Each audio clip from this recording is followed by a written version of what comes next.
안녕하세요. KN솔루션 기술지원팀의 이종철입니다. 오늘의 주제는 요소 균등 배치와 관련된 내용을 진행할 건데요.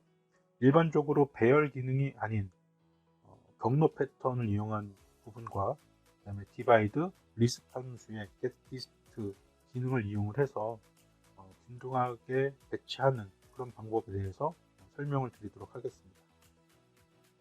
그럼 시작하겠습니다. 자, 순서로는 마크 디비전 기능, 그러니까 오토캐드에서는 디바이드라고 불리우는 명령어와 같은 것입니다.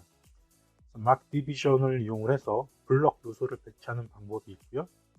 그리고 그 오토캐드의 어레이 기능인 패턴 기능에 그 경로 패턴을 이용을 해서 요소를 배치하는 기능, 그리고 리스트 함수 getDist를 활용한 요소를 배치하는 부분에 대해서 순차적으로 설명을 드리도록 하겠습니다.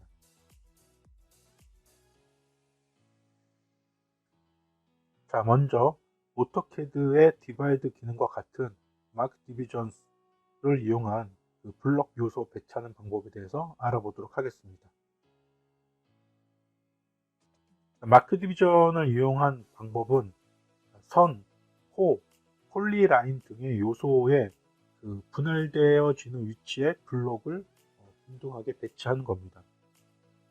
일반적으로는 삽입되어지는 블록보다는 그 경로 역할을 하는 그 엔티티의 그 분할되어지는 위치가 더 중요한 거죠. 사용자 정의로 진행되어진 그 요소를 사용하기 위해서는 반드시 그 블록이 정의되어 있어야 하고요. 물론 그 일반적인 디바이드 기능을 사용하듯이 포인트 스타일로도 표현은 가능합니다. 하지만 사용자 정의를 정의되어져 있는 요소로 작업을 하기 위해서는 반드시 블록이 있어야 되는 거죠. 자, 그러면 어떻게 진행되는지 실제 화면을 보고 다시 설명을 드리겠습니다. 자, 화면에 보여지는 초록색 요소를 블록으로 정의하고 그 요소를 반원 호에 균등 배치하는 모습을 보여드릴 겁니다. 디바이드는 요소를 균등 분할하여 그 분할되어진 위치에 점을 찍어서 그 좌표를 활용하는 데 그 목적이 있습니다. 점의 형상은 옵션 명령어의 그 점의 위치에 보시면 그 점의 형상을 확인하실 수 있습니다. 저 스타일에 표현되어져 있지 않은 형상을 블록으로 정의를 해서 저 형상 그 포인트 대신 블록으로 사용을 하는 거죠. 일종의 응용된 활용이라고 보실 수 있겠습니다. 자, 저 초록색 요소를 블록으로 정의하겠습니다. 블록의 이름은 D1이라고 명명을 하고요. 블록에 삽입되어질 위치를 지정을 하겠습니다. 그리고 블록으로 정의될 요소를 선택을 해서 블록으로 정의가 끝났습니다. 자, 명령어는 그 디바이드 명령, 마크 디비전 명령을 시행하시고 그 나눌 경로를 지정을 하고 그 다음에 블록을 삽입할 거기 때문에 그 블록 옵션을 지정을 하고 그다음에 그 요소가 자동으로 정렬되어질 것인지를 확인하고 그리고 그 세그먼트 수를 정의를 하게 됩니다. 자, 그러면 이렇게 배치가 되어지는데 제가 다섯 개로 분할을 시켰는데 실제 찍힌 거는 4개입니다. 아까 말씀드렸던 것처럼 이 경로가 5개로 분할이 된 거죠. 물론 실제로 요소가 분할된 것은 아니고요. 그 분할되어지는 위치를 표시한 겁니다. 그래서 이곳에 사용자가 정의한 형상을 그 위치에 배치를 시키는 것이죠. 자, 이제 다음 명령을 알아보도록 하겠습니다. 자, 이번엔 오토캐드의 어레이 기능과 같은 패턴 명령어의 경로 패턴 옵션을 활용해서 요소를 배치하는 것을 설명드리도록 하겠습니다.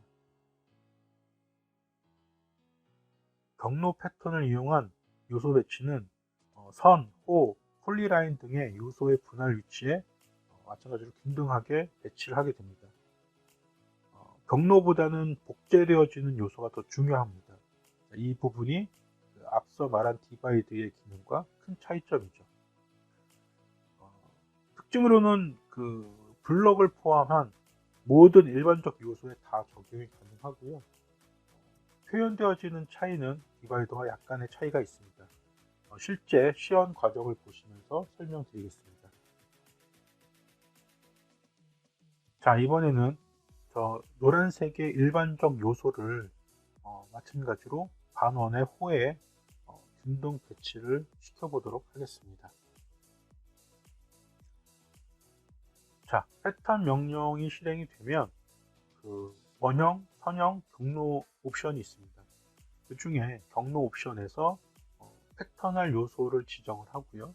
그리고 어떤 경로를 따라서 패턴을 할 것인지 경로를 지정해 주게 됩니다. 방법은 그 요소 간 거리와 개수를 조정하는 방법이 있고요. 우리가 이번에 선택할 방법은 동일하게 경로를 나누는 것을 사용할 것입니다. 아까와 마찬가지로 똑같이 5개로 입력을 하겠습니다. 자, 그리고 마찬가지로 요소가 그 경로를 따라서 정렬될 수 있도록 옵션이 체크된 상태에서 작업을 하겠습니다. 자, 배치가 되었습니다.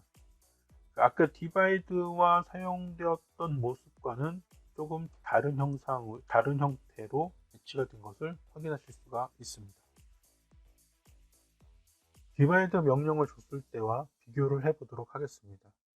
디바이드는 아까 설명드렸던 것처럼 그 경로가 분할된 위치에 그 블록이 삽입이 되어지는 거고요. 패턴을 사용했을 때는 자신의 것을 포함을 해서 5개가 배치가 되는 겁니다. 디바이드로 배치됐을 때와 패턴으로 배치됐을 때의 형태가 다른 것을 보실 수 있습니다. 자, 이제 다음으로 넘어가겠습니다. 자, 마지막으로 리스p 함수의 getDist를 활용한 요소 배치에 대해서 설명드리도록 하겠습니다. 자, 리스p 함수를 사용하는 경우 불명확한 임의의 거리를 측정을 해서 그것을 균등 분할한 값을 찾아내서 그 명령어의 그 값을 필요로 하는 곳에 적용을 시켜주는 겁니다. 그래서 거리를 측정을 하고 사칙 연산으로 계산을 적용을 하는 것이죠.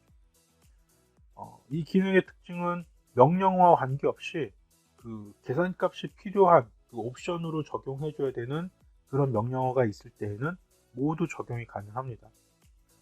방법으로는 일단 사칙 연산하는 방법부터 아셔야 되는데, 리스p은 먼저 괄호를 열고 그리고 사칙 연산 부호가 들어가고 그리고 한 칸씩 띈 다음에 그 숫자를 나열하는 겁니다.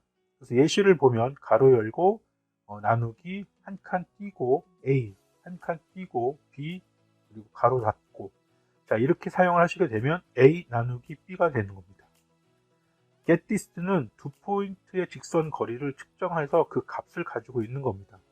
마찬가지로 리스p의 사칙 연산 기능을 활용하게 되면 가로 열고 나누기 한 칸 띄고 가로 열고 getDist 가로 닫고 한 칸 띄고 4 가로 닫고, 자, 이렇게 표현을 하게 되면 getDist로 측정한 거리를 4로 나눈 값을 적용하게 되는 것이죠. 자, 실제 어떻게 사용되어지는지 실제 데모를 통해서 확인해 보도록 하겠습니다. 자, 라인 명령을 이용을 해서 임의의 라인을 그리도록 하겠습니다. 거리값을 주거나 좌표값을 주지 않았기 때문에 실제 저 라인의 길이를 알 수 없습니다. 자, offset 명령을 이용을 해서 통과점 기능을 통해서 이렇게 끝점에 정확하게 배치를 하고요. 자, 이번에는 가로줄을 6등분해서 위쪽으로 6등분을 해서 배치를 할 것입니다. 그래서 가로 열고 나누기 한 칸 띄고 가로 열고 getDist 가로 닫고 한 칸 띄고 6 가로 닫고, 자, 이것은 거리를 측정한 값을 6등분을 한 그 결과값을 이제 이 거리값으로 인식을 하게 되는 거죠. 그래서 offset의 멀티 기능을 이용을 해서 자, 이렇게 쉽게 배치를 할 수가 있습니다. 자, 임의의 거리를 가지고 선을 그렸지만 배치는 정확하게 균등하게 배치가 된 것을 확인하실 수가 있습니다. 자, 물론 이제 그 거리 값은 계속 기록을 하고 있기 때문에 그 다음 옵셋에서도 똑같은 거리값을 사용을 할 수가 있습니다. 이 함수는 설명드린 것처럼 옵셋에서만 사용하는 것이 아니라 그 다른, 그러니까 거리값을 측정을 요하는, 그리고 뭐 간격을 계산한다든지 뭐 그런 기능을 사용할 때도 옵션을 유용하게 사용할 수가 있겠습니다. 디바이드를 이용한 방법, 그리고 패턴의 경로 패턴을 사용한 방법, 그리고 리스프 함수 getList와 그리고 그 사칙 연산 기능을 활용한 방법. 자, 이 세 가지 방법을 이용을 해서 어떤 특정한 부분에 혹은 임의의 거리에 균등하게 배치하는 부분을 적용하실 수가 있겠습니다. 끝까지 시청해 주셔서 감사합니다. 보시는 동안 유익한 시간이 되셨기를 바라며 다음에도 또 유용한 정보를 가지고 다시 찾아뵙도록 하겠습니다. 감사합니다.